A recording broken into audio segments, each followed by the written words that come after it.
Yan guys, magandang hapon. Welcome back to my channel, Tuning Vlog.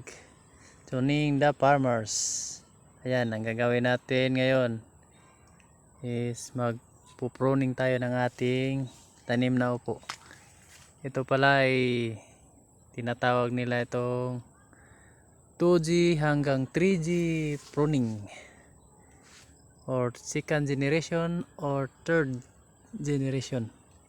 Ito, tingnan natin sa pinaka-vines niya, galing sa puno.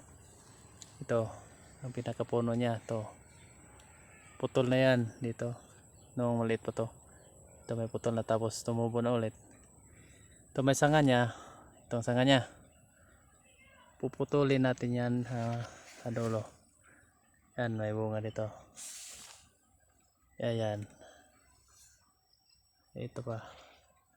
Putulin natin to sa dulo. Kamay lang ang gamitin natin. So ito, maliin lang. Yan. Para di masyadong humahaba ang kanyang tangkay. Para ma-focus itong bunga, para matutuloy ito. Hindi ito malalaglag. Yan. Ito pa. Ito medyo ano pa.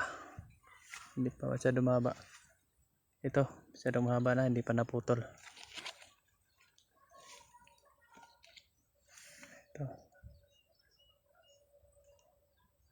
Ito, paputulin natin to.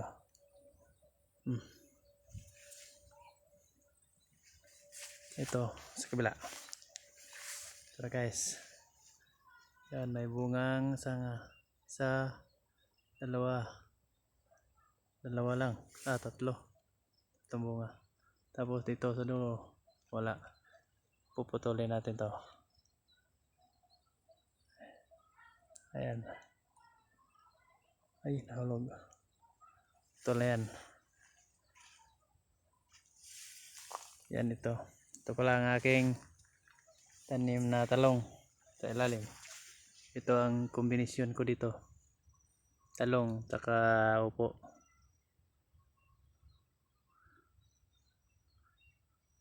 Ayan.